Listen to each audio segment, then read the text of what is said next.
Bonjour à toutes et bonjour à tous. Alors je vous retrouve pour vous faire une présentation de l'oracle des crânes de cristal qui est un jeu créé par Patrice Martin.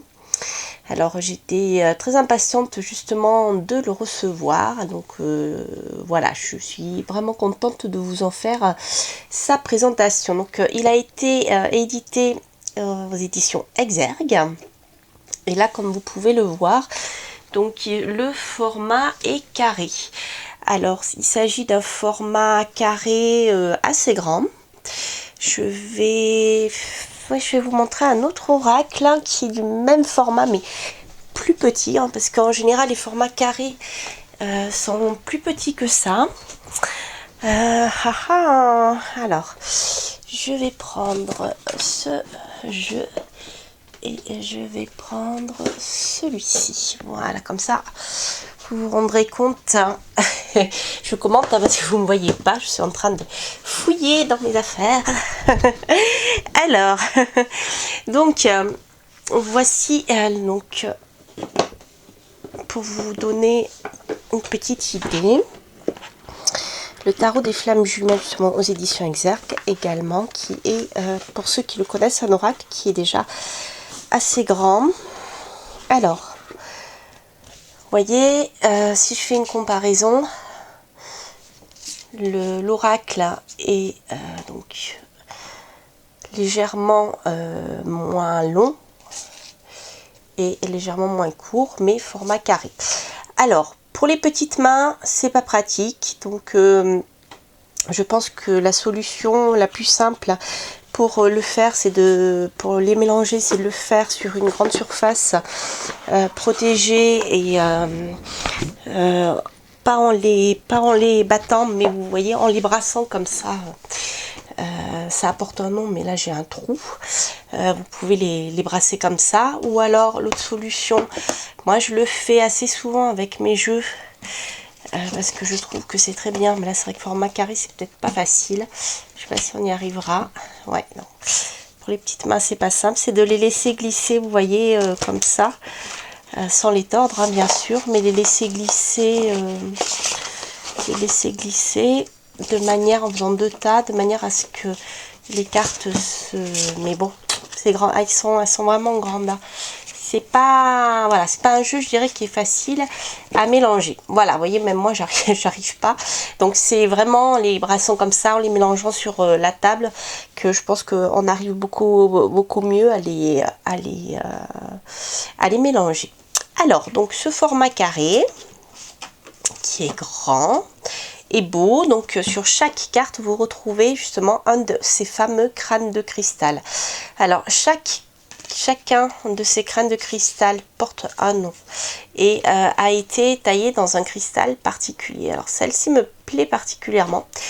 C'est Star of Orwelos qui a été créé dans une matière inconnue. Alors ça c'est rigolo. Je trouve ça intéressant. Alors, vous voyez, c'est classé par ordre alphabétique, donc c'est assez facile de les trouver. Donc pour chaque oracle, pour chaque carte, je veux dire, pour chaque crâne de cristal, vous avez la date de découverte approximative. Donc celle-ci, 6000 à 1800 avant notre ère, matière inconnue, poids 4,5 kg. Donc tout est indiqué pour chaque crâne en fonction des informations que l'on a sur chaque crâne.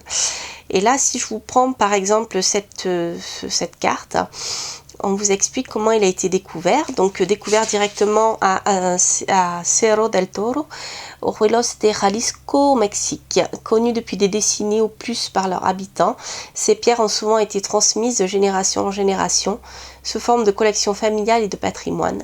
On pense que des êtres aztlans vivaient ici sur la terre mythique des Aztèques.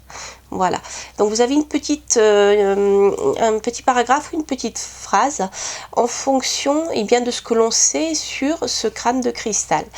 Ensuite, vous avez une petite citation qui, elle, présente la valeur divinatoire de l'oracle, d'accord. Et ensuite, son gardien, donc c'est la personne à qui appartient ce crâne de cristal. Donc pas pour tous, mais pour certains, vous avez le site internet qui vous permet d'avoir un certain nombre d'informations sur ce fameux crâne de cristal. Donc par exemple, Patrice Marty, qui est le créateur de l'oracle et qui possède ce crâne, a créé un site internet qui s'appelle savoirperdu.fr. Donc si vous vous intéressez à l'histoire de ce crâne, je pense que vous pourrez avoir un certain nombre d'informations sur le sujet.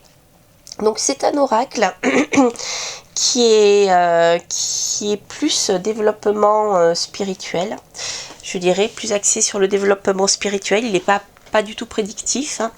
Il n'est pas, je dirais, vous ne pouvez pas tirer les cartes avec un mot-clé en disant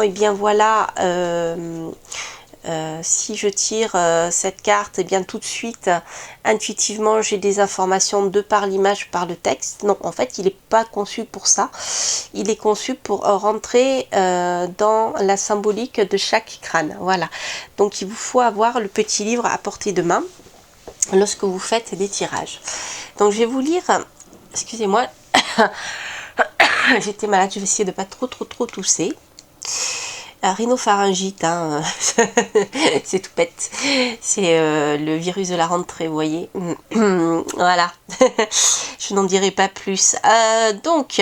Cet oracle est composé de 52 cartes, car selon la grand-mère chamane Flor de Mayo, la légende maya du Guatemala évoque non pas 13 crânes de cristal, mais 4 séries de 13 crânes anciens, dont une lignée en cristal. En s'imprégnant de l'énergie que dégagent les crânes et en percevant les messages qu'ils nous transmettent, nous sommes amenés à travailler avec le cœur.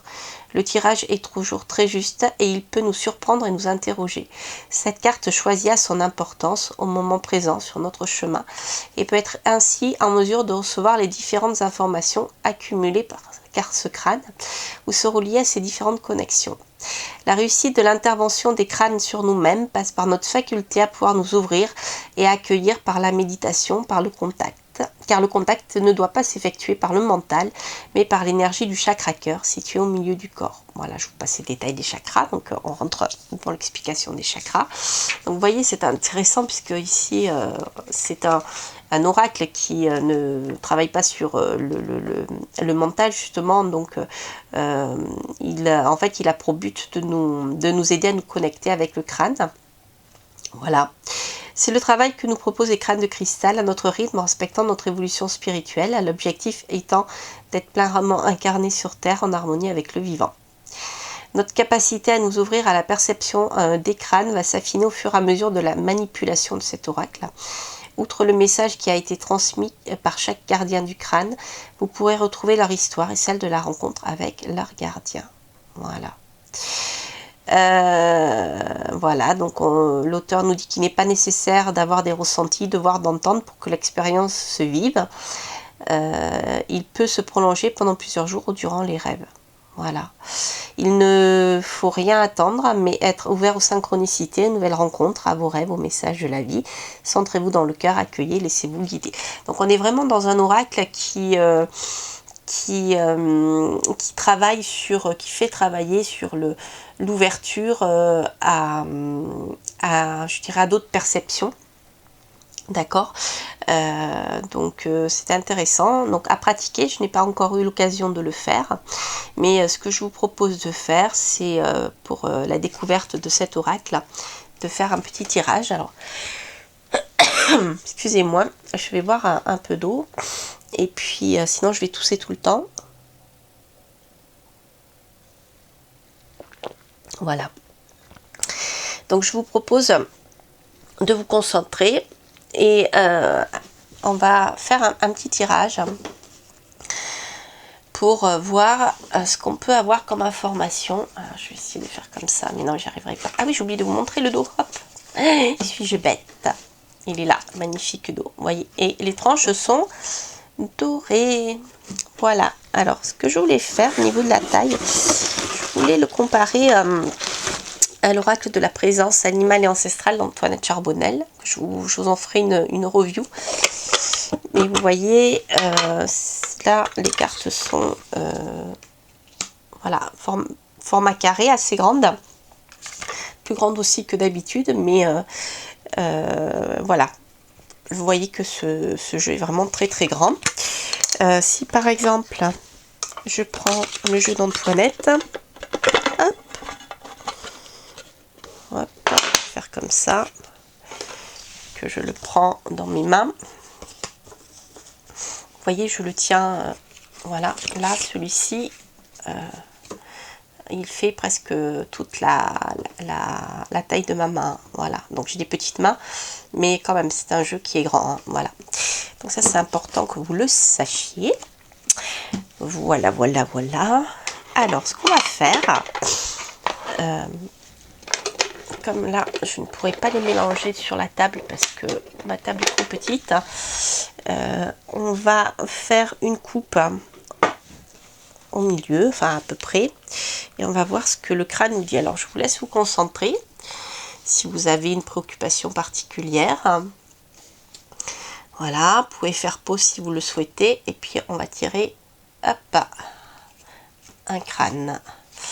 Alors, nous avons ici Janus. Ah, c'est intéressant. Vous voyez là, marrant. Janus. Marrant, on dirait qu'il a qu'un œil. Pourtant, Janus est le dieu à deux visages. Alors, c'est peut-être pas ça dans le crâne de cristal. On va voir. Alors, Janus.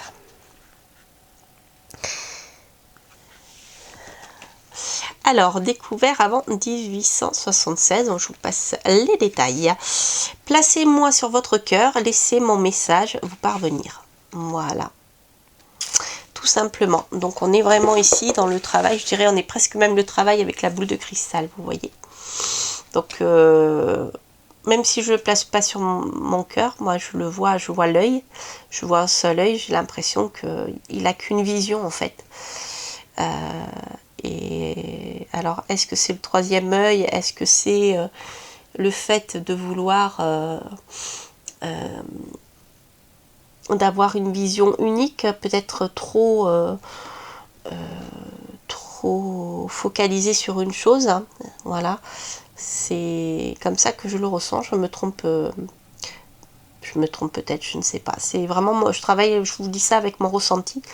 Voilà, à moins que ici on ait que le troisième œil et que justement ce crâne nous permette de voir avec notre troisième œil, en laissant de côté bien notre vision un peu étriquée de nos cinq sens. Vous voyez, je sens quelque chose qui tourne autour de ça. Voilà, donc vous voyez, c'est pas un oracle qui est peut-être facile pour des débutants. Je ne conseillerais pas aux débutants qui veulent apprendre à faire des prédictions. Je pense que c'est plutôt un oracle qui s'adresse à des personnes qui ont déjà beaucoup de ressentis naturellement, même sans support. Il me semble, voilà, très très adapté pour vous qui êtes dans ce sens-là. Mais voilà, si vous souhaitez apprendre à utiliser un oracle pour faire de la divination, que vous n'avez jamais eu de ressenti particulier, et que vous n'avez pas l'habitude, c'est pas un oracle qui pourra, je pense, vous allez voilà, vous allez laisser tomber rapidement, parce que il faut, je pense, avoir déjà certaines petites capacités reconnues. Vous voyez ce que je veux dire? Voilà. Voilà, et bien écoutez, chers amis, j'espère que cette vidéo vous aura plu. N'hésitez pas bien à vous abonner, bien sûr, si vous passez par là, liker, à partager aussi si vous souhaitez partager mes vidéos, c'est avec grand plaisir. Je vous embrasse et je vous dis à très bientôt pour de prochaines aventures. Portez-vous bien. Bye bye.